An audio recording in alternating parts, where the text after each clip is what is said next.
Yesu ashimwe inshuti zacu mwebwe abakunzi b'umusaraba. Twongeye no kunezezwa no kuba tugiye gusangira iri jambo ry'Imana. Iri jambo rirarema, iri jambo ribeshaho, iri jambo rirazura, iri jambo niryo uzunguza ukaritera Goliyati. Iri jambo ry'Imana ni ubuzima. Turacyaganira ku migisha y'Imana. Turagiye gusoma mu Gutegeko kwa kabiri igice cya 28 umurongo wa 7. Aravuze ngo Uwiteka azatuma ababisha bawe baguhagurukiye banesherezwa imbere yawe, bazaca mu nzira imwe bagusanganiye, baguhunge baciye mu nzira ndwi. Haleluya. Uwiteka aravuze ngo azatuma ababisha bawe baguhagurukiye banesherezwa imbere yawe, bazaca mu nzira imwe bagusanganiye, baguhunge baciye mu nzira zirindwi. Ikintu nshaka kukubwira cya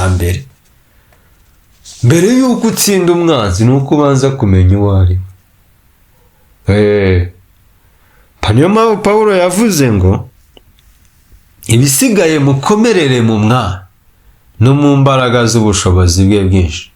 Ngo mutware intwaro zose z'Imana, ngo kuko tudakirana n'abambaye inyama n'amaraso, ngo ahubwo turwana n'abatware n'imyuka mibi y'ahantu ho mu ijuru. Rero ndagira ngo nkubwire ngo niba umurozi aguhagurukiye, mbere y'uko ureba umurozi menya ko hari Satani umukorera. Umuntu bita Stefano ngo bamuteye amabuye, ngo bamaze kumutera amabuye bamuremeje ngo amaso yarahumuka, ngo ahita abona Imana, ngo abona na Yesu yicaye iburyo bwayo. Aravuga ngo mwumve ndabona hari ikintu mbonye. Abasi ubonye kiravuga ngo mbonye Imana. Ariko amaze kubibona ari mwihishurirwa, abona ko abantu bari kumutera amabuye atari bo, ahubwo ari Satani uri kubakoresha. Ahita avuga ngo Mana bababarire kuko batazi icyo bakora. Ikintu mbivugiye ni uko ugomba kumenya umwanzi wawe uwo ari we.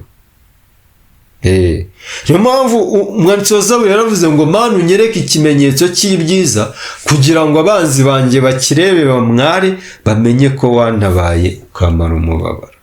Rero nta wundi mwanzi ufite, ni Satani. Tugiye kuvuga rero ijambo riravuze ngo Uwiteka azatuma ababisha bawe baguhagurukiye.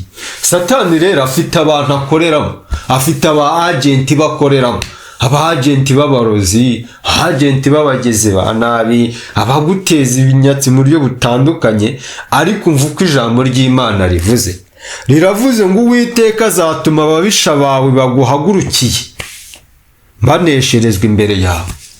Nagira ngo nkubwire ngo ababisha bawe ni ibyo bintu ubona bikuzengereje, ni ibyo bintu ubona bigutesheje umutwe.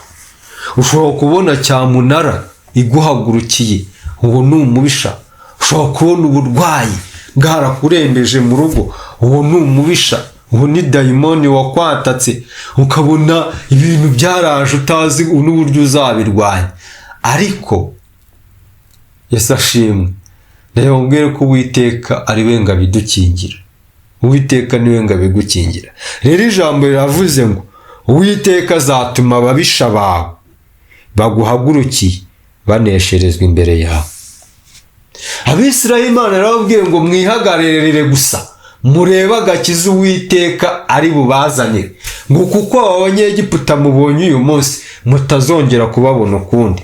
Ndagira ngo mbabwire ngo iyo uri mu mugambi w'Imana ntabwo bigusaba kurwana, ntabwo bigusaba gukoresha imbaraga z'umurengera, ahubwo Imana niyo izi ikirwanira intambara. Yesu nashimwe. Nagira ngo icyo ngusaba, reka gusakuza mu kigeragezo, reka gutongana n'abarozi, reka gutongana n'abaguteje inyatsi, reka senga Imana. Imana ize yirwanira intambara. Intambara turwana zihera mu mwuka. Ariko narinde kuvuga ngo sinzi ibintu byari biguhagurukiye. Wowe urabizi hari ibintu byari biguhagurukiye mu rugo. Urabona urugo rwawe rugiye gusenyuka, urugo rwawe ruri ku manegeka, kandi murapfa utuntu tw'ubusa. Satani yabateje ibintu, ariko nagira ngo ibyo bintu biguhagurukiye binesherezwe imbere yawe mu izina rya Yesu. Urabona ibihombo biraje utazi iyo biturutse, abana barakunaniye, uburwayi, hari ibitero bya Satani mu buryo butandukanye, usigaye ubona ibintu utazi uko bigenda, ariko ndagira ngo nkubwire ngo Imana irategetse mu izina rya Yesu kugira ngo ibintu biguhunge. Uwiteka azatuma ababisha bawe baguhagurukiye banesherezwa imbere yawe, ngo bazaca mu nzira imwe bagusanga, baguhunge baciye mu nzira zirindwi. Haleluya. Ndagira ngo nkubwire ngo ibitero byari biguhagurukiye byereka Imana. Byereka Imana. Ntabwo Imana ikangwa nuko bizanye uburemere. Ibintu rero biza bifite uburemere kugira ngo ubone ko Imana atari Imana y'ibyoroheje. Pawulo yigeze kuvuga ngo bene data ntidushaka ko mutamenya iby'amakuba twahuriyeyo muri Aziya, ngo twarageragejwe ngo birenze ibyo twakwihanganira, ngo ndetse tugeraho tubona yuko tuzapfa, ngo kugira ngo tureke kwiyiringira ubwacu, ngo ahubwo twiringire Imana izura n'abapfuye. Rero nubwo ubona ibyo bintu bije bikomeye bifite imbaraga, ukabona uwo muntu muri kuburana afite imbaraga, afite amaboko amuherekeje, ariko Imana yacu ifite amaboko aruta ibyo byose.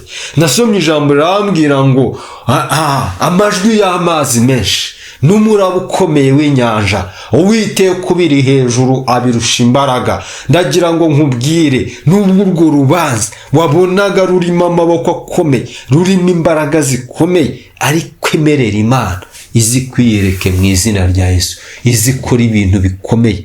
Sinzi ibintu byari biguhagurukiye, ibitero byose aho byari biturutse, byereka Imana ngo izabitatanyiriza mu nzira zirindwi, kandi uzabibona birenga. Nubwo ubona biteye ubwoba, nubwo ubona utari buramuke, nubwo ubona biguhagaritse umutima, ariko wowe hamagara Imana izi gucyahira ababisha.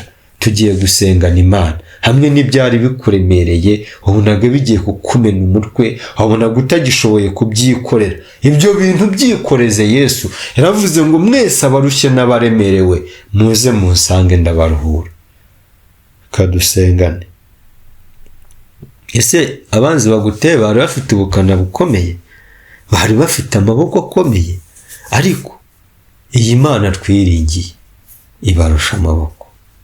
Nasomye Zaburi irambwira ngo hahirwa umuntu ufite Imana ya Yakobo nk'umutabazi uzamurengera mu makuba.